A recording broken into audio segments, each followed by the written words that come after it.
Oi pessoal, tudo bem? Hoje eu decidi fazer uma coisa diferente. Está sendo gravada aqui da Universidade de Estocolmo, aqui na biblioteca, por isso que eu tô falando um pouco baixinho.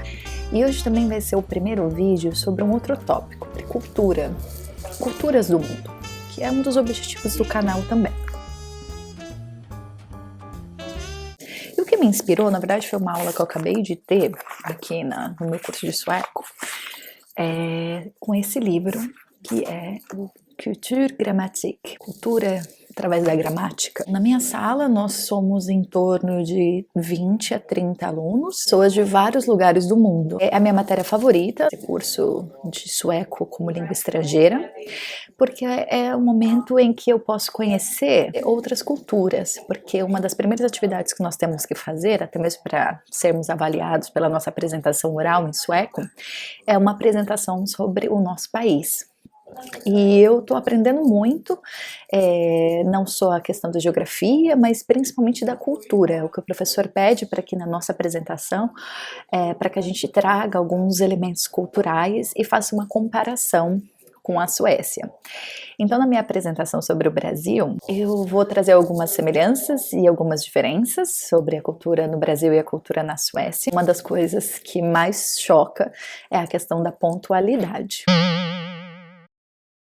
Eu, pessoalmente, não sou uma pessoa extremamente pontual e isso pode ser um problema muito grave aqui na Suécia. Pontualidade é respeito. Então é importante uma diferença entre o Brasil e a Suécia. Culturas de outros países é que quando você pensa cultura, somente no Brasil, você pensa assim, essa pessoa não tem cultura. Quer dizer que essa pessoa não vai ao teatro, essa pessoa não aprecia música clássica. Então, cultura, características de um determinado povo, de uma determinada sociedade. A música clássica, por exemplo, é uma cultura ocidental europeia. O Beethoven, todos esses grandes compositores, Mozart. Então, para um indiano, por exemplo, isso não quer dizer nada, ele escuta aquela música e para ele, então quer dizer que essa pessoa não tem cultura?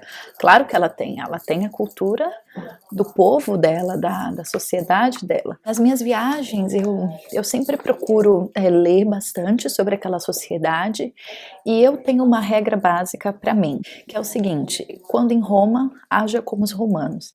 Então, para mim, tem dado muito certo, né? Quando eu estive na Índia, eu me vesti como uma indiana, eu tive as roupas que as indianas usavam e eu me comportei da maneira mais próxima da deles. Se eles sentavam no chão, eu sentava no chão, se eles comiam com a mão, eu comia com a mão, e eu realmente tive uma imersão na cultura indiana.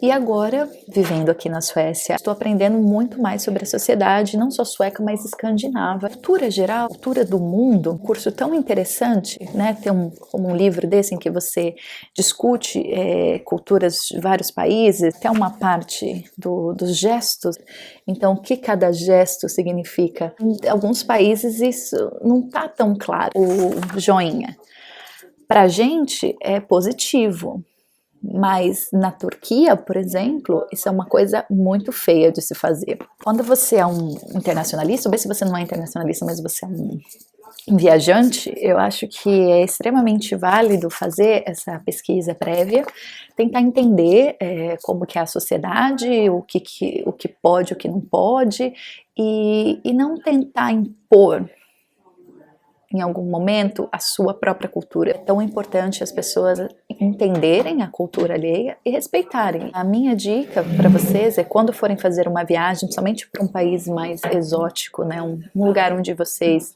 nunca tenham estado ou que é um pouco mais distante da nossa cultura, procure entender e não desprezar, achar que é porque de repente o indiano come com as mãos, ele não tem modos, ele não tem... Porque até mesmo a nossa noção de etiqueta, quando você pega um livro de etiqueta à mesa, é a etiqueta ocidental, a etiqueta europeia, né? Então, quando você vai para outros países, eu aprendi como que eu utilizo a minha mão, né? Então, o dedão, ele vai empurrar a comida para dentro da minha boca.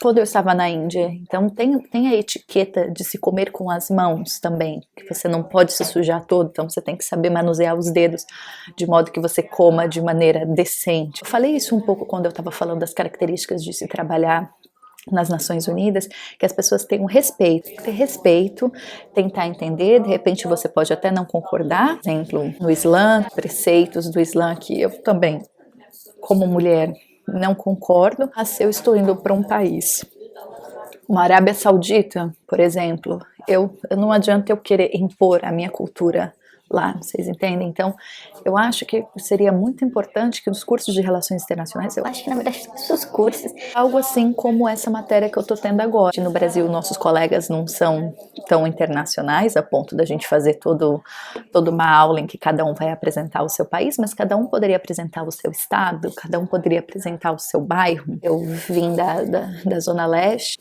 Eu sou da Leste, cheguei, mas tô saindo fora. Conceito contra as pessoas da Zona Leste, né? Dizem, pessoas que moram na Zona Leste são pessoas sem educação, eventualmente são bandidos, né? Então, a ponto de quando alguém me conhecia e falava, nossa, mas você vem da Zona Leste, você não parece com alguém que vem da Zona Leste. E eu não achava aquilo um elogio, eu achava aquilo um insulto, porque eu queria dizer, mas o que você quer dizer com isso? Por que eu não posso vir da Zona Leste? Por que eu pareço que eu venho de uma outra região de São Paulo? não, aí a pessoa ficava sem graça e parava de falar.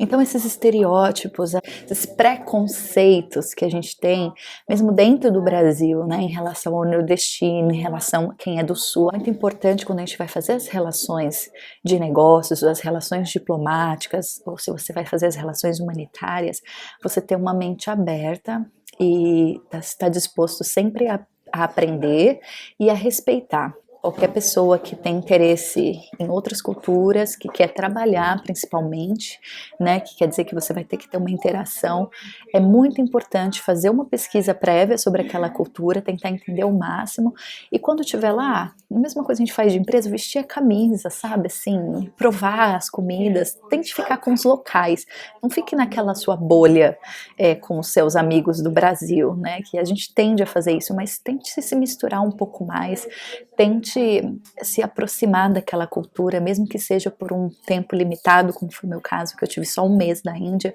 mas assim, eu vivi coisas que até nos livros não estavam. Então essa é a minha dica, toda vez que você for fazer uma viagem, mesmo que seja dentro do seu país, eu estou indo para uma nova cidade, estou indo para Nova Iguaçu, eu estou indo para João Pessoa. Nossa, qual a história dessa cidade? Leia, converse com os locais, mesmo que você viaje com a sua família, na hora que você pede uma comida, na hora que você está no restaurante, pergunte, mostre interesse. Isso é simpático, isso é bem visto, isso é elegante. Que já dizia Marie Claire, a revista Chique é ser inteligente.